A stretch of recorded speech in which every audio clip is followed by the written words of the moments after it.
Lexus has 4 new cars you need to buy in 2026. Some redesigns, some refreshes, some special editions, and some that are even going away. I'm going to break this down, give you the 4 best cars, and one, unfortunately, that's just leaving out the door right now. You might be able to still get your hands on 1 or 2 of those, but 2026 is a major turnaround year for Lexus. Let's get into it now. Life's too short to drive boring cars. Major changes in the ES, LS, IS, RC, and LC mean that a lot of vehicles are going to be here today and possibly gone tomorrow. But I'm going to break this down, give you what you should buy, the specifications, and why, in fact, I would personally buy one too. The first one is a 2026 Lexus ES. Everybody knows that's arguably one of the most reliable Lexus cars that they've ever manufactured. But it has changed in a drastic way. You can no longer get strictly internal combustion engine. That's right. It's 3 inches longer, but that coupled with a platform now that supports all electric or hybrid drives only. Several mechanical changes in the brand new 2026 Lexus ES makes it vastly improved. The rear suspension, no longer strut type. As a matter of fact, multi-link suspension is changing it up. It's going to give it a much better ride, better quality, and I like a Lexus that rides smoothly. And carrying on very similarly as some of the hybrid Lexus vehicles before, you're getting an ES350H, which pairs a 2.5-liter naturally aspirated 4-cylinder engine, similar to the one in our Camry, but that pairs up to electric drive. You can either get front-wheel drive or all-wheel drive platform, but we know these engines typically sit transversely mounted, and that predominantly means it's a front-wheel drive platform. Not necessarily as much like the IS, which is a sportier offering. The ES is a little bit more luxury. There will be a couple of electric versions as well, an ES350E and an ES500E. The former gives you 220 horsepower with about a 300-mile range. And the ES500E gives you dual motors, as much as 339 horsepower and about 240 mile of range, but it also promises an all-wheel drive platform. So for more of the performance-oriented drivers, you probably want to go more to the 500, but if you're looking for ultimate range, the 350 is probably your game. The outside of the 2026 ES takes cues and designs from the next generation BEV, the Concept LF ZC, which is a sleek grille for hybrids, a slick-looking body style and sculpting, and of course, twin L-shaped daytime running lights with funky little turn signals. Those rear styling features as well give you an L-shaped taillights, and all ES models gain an Lexus First Wavelength exterior color option. I love options like that, something new, fresh, and funky.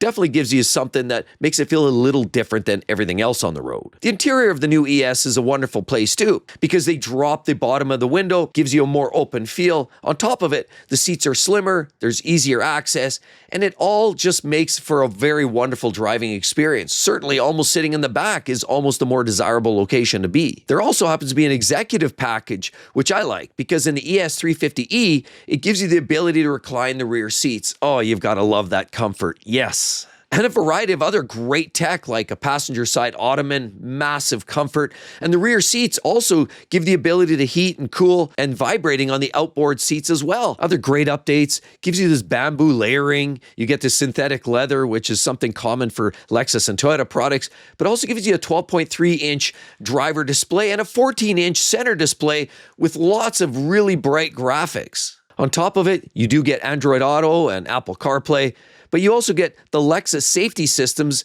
Plus 4.0, which gives you an advanced version of all of the safety and ADAS systems that you can possibly dream of for Lexus. It's a safer, more luxurious car than it's ever been. The second one is one that I can't tout enough about. I love the sporty driving experiences. As I've said before, I'd rather be driving the car than the car driving me, and the Lexus IS is one of their best offerings. It's a more affordable version, rear-wheel drive platform. Sadly, they've already given up 2 engines, the IS300, which is a turbo 4, as well as they've given up the IS500, which is their V8 naturally aspirated rear-wheel drive platform. Sadly, those were gone last year. So all that is left is the IS350, which is still their gem of an engine. You get the dual direct and port fuel injection, which offers up that durability, reliability, and fuel metering to offer up improved fuel economy. But the fact that you won't get carbon buildup means it's much more lower maintenance than some of its direct competitors. but it offers up over 300 horsepower, 0 to 60 in 5.5 seconds.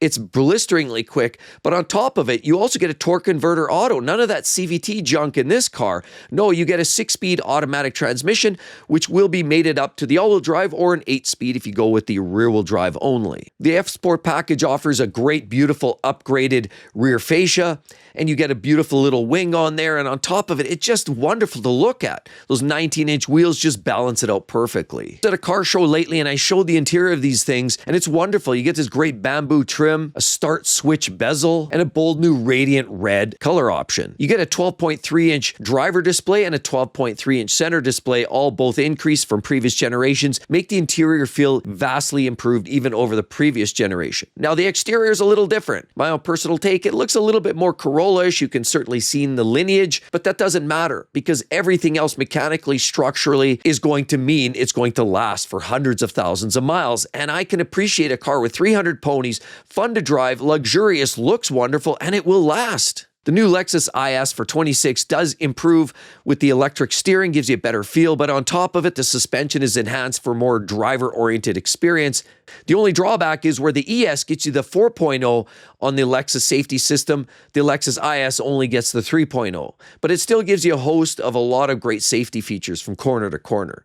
I love the IS, always have, and clearly always will, as long as it's around, because unfortunately, the IS is on borrowed time, and as we've seen, the 3.5 V6 is going away on every model. From the RX and beyond, and all of their other naturally aspirated engines are going away. All their V8s and their GX and LX models means that we're on borrowed time. Get this one while it's hot. Now, sadly, many people are going to miss this when it's gone. Don't say I didn't warn you, but in 2026, we're down to the last editions of the LC models. That's right, the LC 500 offers an Inspiration Edition. Only 200 cars coming to North America, offers both coupe or convertible, but they're wonderful. Naturally aspirated 472 horsepower V8, made it up to an 8-speed automatic transmission, makes some of the best sounds, and is bolted together in a way that very few other car manufacturers can even come close to. This special edition offers a carbon roof, black trim throughout, 21-inch wheels, and a new color palette called Smoke Gray.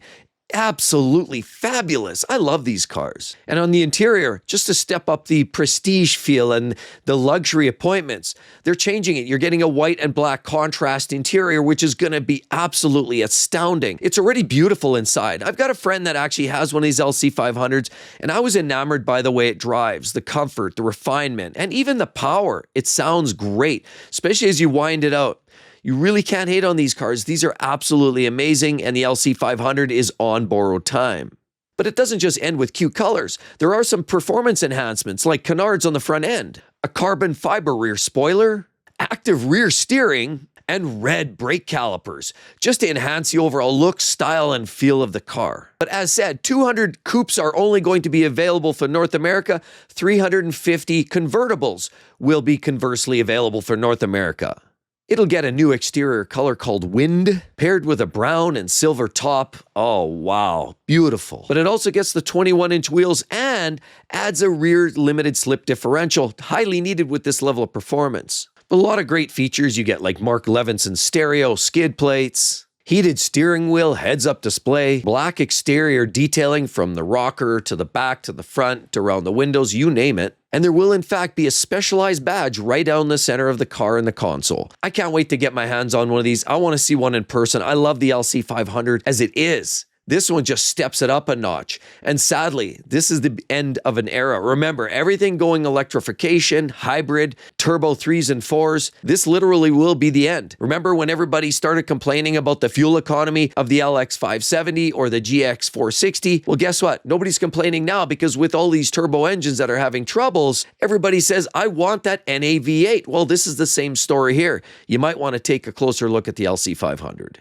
Now, as a bonus, before we actually get to the last car, which is the end of the road for that model, I want to also express 25 was the end of the road for the RC. That was a great little hot rod. Started in 2015, ran up to about 2025 was the end of the road. Yeah, the best engine for that vehicle, you can get an RCF or you can get an RC350, both great drivetrains, sporty little two-door coupe. I love those cars. They're little gems. They were easy to own, very reliable, but you didn't have to worry about all these consequential issues of durability and reliability. It was a Lexus, but on a sports car body. Sadly, the RC will be missed. But let's move on to number 4, which, let's be honest, it's going away, and in a sad way. Remember when the GS went away? That was a very sad day. I sat in a corner, I looked out the window for a while, and a little tear came down my eye for a little bit as I thought, what's the future of this company look like now that the GS is gone? One of their best sedans, competitive with the M5 or the 5 Series BMW, went bye-bye. Well, guess what? Lexus is waving bye-bye to another amazing sedan, and we're talking the LS 500. So sadly, the LS 500 in 2026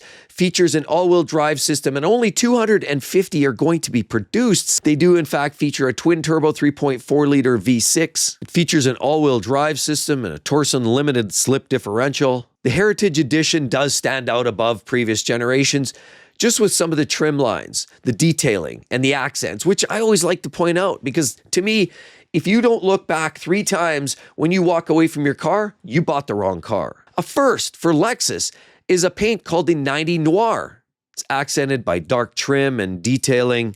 This car sits on 20-inch wheels that actually has 20 spokes. Those wheels are, in fact, finished to a dark gray metallic, so it's a nice contrast style from the black exterior. It has built-in noise reduction technology, so it's literally going to ride like a vault.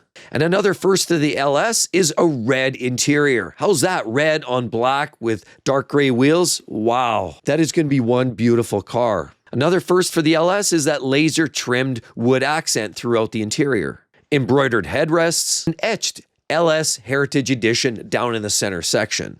Panoramic glass roof, which as I truly believe is the only way to go. These little small sunroof panels really aren't adequate in my own personal opinion, and having the full panoramic experience means that everybody, front seat, back seat, and everybody in between is going to experience all that beautiful sunlight coming in. You also happen to get that panoramic view monitor, or essentially their derivative of the 360 camera design. And with all of that performance, 0 to 60 down in that 5.5 seconds means these cars are going to be fast, punchy, luxurious, and absolutely gorgeous. I honestly say these 4 Lexus cars, you're going to want to get your hands on these. You need one of these in 2026, but because by the time the year rounds out, some of these cars will no longer be available. It's going to be a sad state of affairs, and we know how the car industry is changing, and for the most part, not for the better. With all of that said, be sure to check out right there. Maybe the only Lexus vehicles I would personally own, check it out. Maybe how about some other competition? Yeah, there's always good competition out there. Maybe kind of tired of Lexus. Maybe you're thinking of something a little bit different. Well, either way, hope to see each and every one of you real soon, everybody. You have a glorious day. Talk to you then. Bye-bye.